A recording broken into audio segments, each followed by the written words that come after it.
Hello, everyone. This is Anjali here from Connovation. Today, we're here to talk to you about how conservation doesn't just benefit nature, but it also benefits the society. Today, we have with us Rosie, who is a PhD student at the University of Auckland, currently doing her research in exploring the benefits of pest management for our community and wildlife. Welcome to this conversation with Connovation, Rosie. Yeah, it's great to be here. So, your topic of research has been really very interesting. Can you tell us a bit more about that? Yeah, so I'm looking at the outcomes of pest management for wildlife. So does trapping help birds? But also, how does it affect the people who participate in these conservation activities? That is so interesting. And why do you think is it important um, for everyone to be involved in the government's vision of predator-free 2050? I think New Zealand is lucky because it has so many unique species, but unfortunately, a lot of them are at risk, and as many as half are extinct. And as biodiversity forms part of the culture here, I think that it's something we should all want to protect. I totally agree. Recently, we came across your presentation at the conference of New Zealand Biosecurity Institute, and you spoke about community-led conservation. So what exactly is that? It's basically bottom up rather than top down. So it involves involving local people because they know an area and what it needs. And they probably have different expertise to people employed in conservation. So I think it's the future of conservation, really. So what are some of the examples you'd say around this?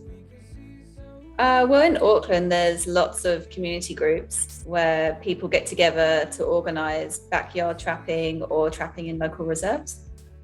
So do you think we need experience to get involved in it, or anybody could participate in it? No, anyone can be involved. You don't need any skills, you just need enthusiasm, I think. It's also a great way to develop skills and build friends. And I think conservation needs everyone to participate. Awesome. So I think I can do it as well. Yeah. So there's another topic that you actually focused upon was social capital. Can you tell us a bit more about that? Yeah, it's about sort of the bonds between people and the collective positive impacts of this. So examples would be people get together and want to improve their neighborhood. They feel more included in society, and a relevant example might be neighbors buying food for each other during COVID lockdowns. Could you tell us a bit more about your research around social capital and the process involved in it? Yeah, so I used previously published research questions about social capital and applied them to a questionnaire. And then I gave it to people in Auckland to fill out. And we compared the responses of people in community groups and people not in community groups.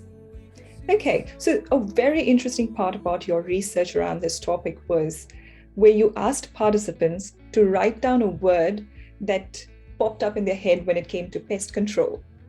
That was something very different. Can you tell us a bit more on that? Yeah, it came from some social scientists in the UK called Arne and Davies, and they were looking at social capital in university students. So they found it a very useful tool to indicate how people feel about a topic without directly asking them. So this is something that hadn't been used in conservation before. In this case, in my questionnaire, if people use social capital words when asked about pest management, it probably means they associate pest management with community and social capital. Right. So what was the outcome like? Did you have different outcomes from members associated with conservation versus the non-members? Yeah, conservation group members were more likely to use positive words and more words to do with the outcomes of pest management. So using words like birds and native, and they use more social capital words. So things like community and cooperation. Whereas people not in a conservation group used more negative words, more words to do with the process rather than the outcome of pest management. So things like trap and bait. And compared to the conservation group members, they used far fewer social capital words. That is so amazing. That is just such a different tangent to conservation altogether. So to sum it up, how do you think does social capital benefit conservation? Well, I think if people are enjoying something like conservation, they're more likely to stay involved and feel like they're getting benefits. And then the more they participate, the more social capital benefits they get, and the more it will benefit nature as well. That is so insightful, Rosie. Thank you so much. It is just such a different way of looking at conservation. I'm sure not many of us would have thought about it in that way. Just before we leave, a last question. What would you suggest our viewers to do to support the government's vision of predator-free 2050? I think, like anything, it's about finding what motivates you personally and what you enjoy doing. So to support the predator-free movement, like if you like walking in a reserve, consider setting up a trap line there. If you're into carpentry, say, maybe you could build some traps. If you're just a very social person, why not tell your neighbors how much you're enjoying trapping? And I think we don't need to do big things. It's just about doing the little things because they all add up. Thank you, Rosie, for sharing your thoughts with us. And we wish you all the very best for your research project. For those interested in Rosie's research project, please visit www.aucklandpeststudy.com.